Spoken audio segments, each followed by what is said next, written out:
In februari 2020 ontving de gemeente Noord-Friesland bericht dat de ondervraag voor de titel Fairtrade gemeente positief beoordeeld wie.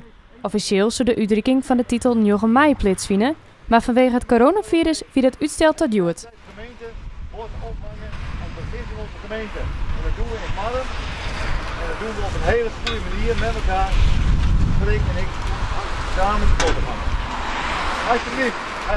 Ja, ik vind het ongelooflijk belangrijk om te laten dat we net alleen maar in ons eigen kokonnetje zitten, maar dat we ook in de wereld om ons heen zien willen. En Noord-Friesland is een gastvrije gemeente aan alle kanten en dan moeten we echt zorgen dat de ondernemers die in vierde boeten lonen, die echt hun best doen om wat te verdienen, dat we die echt een beetje mee helpen en dat doen we op deze manier met elkaar.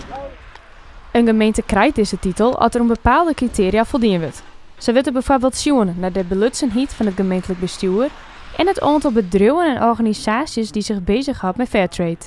De gemeente Noord-Friesland voldoet aan een tal van deze criteria.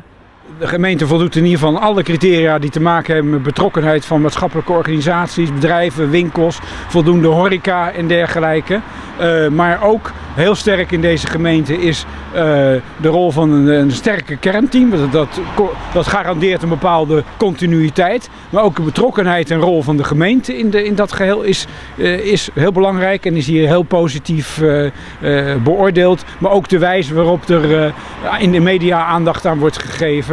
Dus op al die terreinen eigenlijk scoort deze nieuwe gemeente Noord-Friesland heel goed. Dat de gemeente Noord-Friesland een Fairtrade gemeente is, kun je als inwoner ook merken. Ik is bijvoorbeeld bij de Albert Heijn de Tony Chocolonely keepje. En daar hebben we heel goed in stiepen om dat voor elkaar te krijgen dat soort bedrijven ook Fairtrade producten verkeerpen. Maar er zijn bijvoorbeeld ook chatgemeenschappen die de Fairtrade koffie schenken en daarmee in hun gemeenteleden de Fairtrade gedachte ook bij brengen. Dus er komt het in allerlei producten en in allerlei winkels komt het in.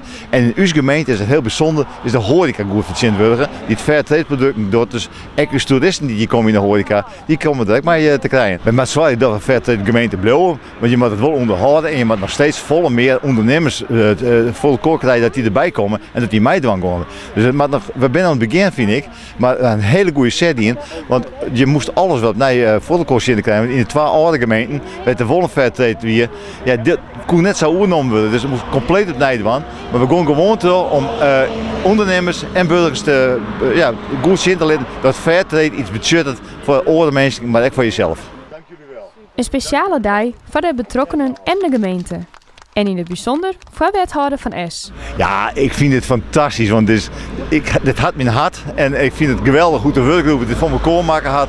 En dat je dan dit als een van de laatste optreden in de openbaar wil maken, ja, dan ben ik een gelukkig mensje.